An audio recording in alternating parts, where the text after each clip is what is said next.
Hi everybody and welcome to Cap at Home and Go Detroit Art Tutorials. I'm Miss Rachel and today we have a super easy project. We are making rainbow paper. So I'm going to show you the few little things you need to do it and how it's done. So let's hop on over to the table.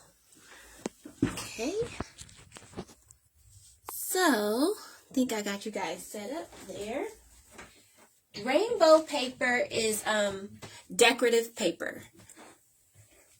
So we are going to be making decorative paper that will end up looking like this, and I hope you guys can see it. It kind of has a rainbow sheen to it. I'm not sure if it's showing up that great on screen, but if you follow us on Facebook, Instagram, and all of those social media sites we're on, then you've seen the ad, and you see how awesome the paper looks in real life.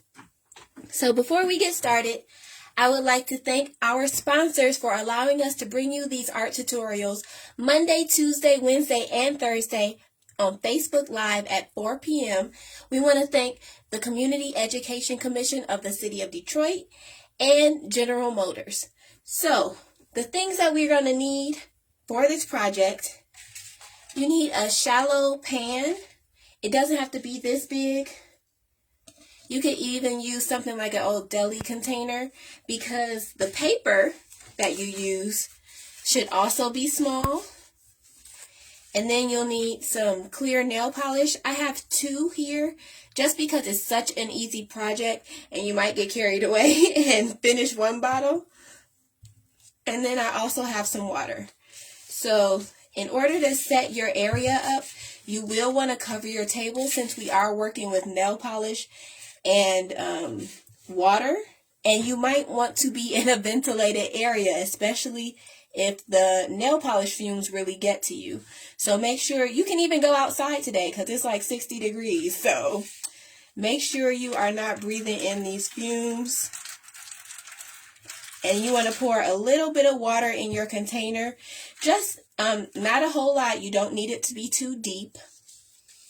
Once you have your water in your container, you are going to put a couple of drops of your clear nail polish in the water. And because my surface area is so large, I'm going to put a couple in several different spots so that I know that I can get that rainbow effect on the whole sheet no matter where I put it in. And I'm using black paper because it shows up really well on black paper, but feel free to experiment. This project is so easy that, you will have enough time to experiment, try something else, and you'll want to move pretty quickly because this nail polish will kind of create like a waxy top coat on the water, and the project won't work that well. So let's see what we got going on here. See, like you see my wax coming off, and that's probably because I've used this pan before and maybe didn't clean it out too good. So we're going to take that wax off and see if we can't get this project to work because it really is easy. And luckily I have something over my table so I can just kind of toss that to the side. And I kind of see it waxing up again. But I have a couple drops there, and I'm going to try it again with the same sheet of paper, even though I have a bunch of them cut up.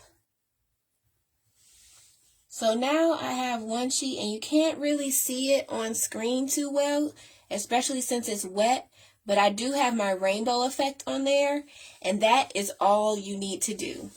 So I have all of these sheets cut up, so I'll do a couple more just to show you. And I'm using cardstock right now. That's the thick paper. And I like the way that it comes together on that. See, this is the nail polish. So sometimes it will get a little waxy. And you can use a toothpick to get this out, which is probably the best thing to do. So maybe do as I say and not as I do. Because it can get kind of messy, but it also kind of feels pretty cool to just pick it out too. But let's get the toothpick. I have a skewer here, and I can just run this across the water, and you'll see that I got a whole lot of wax, and I can put that off to the side. So once I kind of get all of those little bits out, you'll put in more nail polish and keep going. So the reason I like this project is because it allows you to make decorative paper without going out and buying it. You can use what you have at home. So if you have black cardstock or a dark colored construction paper, you can do this a whole bunch of times and get something kind of nice.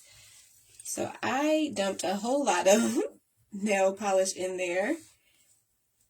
Make sure you have permission to use whoever's nail polish, because you can kind of go crazy and use all of it. And that's the whole project, guys. So you can make decorative paper, and then you can use this in different projects that call for decorative paper or something kind of interesting. You can use it for cards. If you were with me a couple weeks ago, we made an explosion box. This would be a great way to create some decorative paper for that.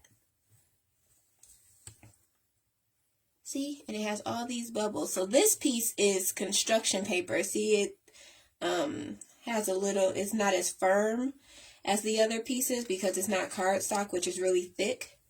But it works well on the construction paper. In fact, that's what I did most of my examples on.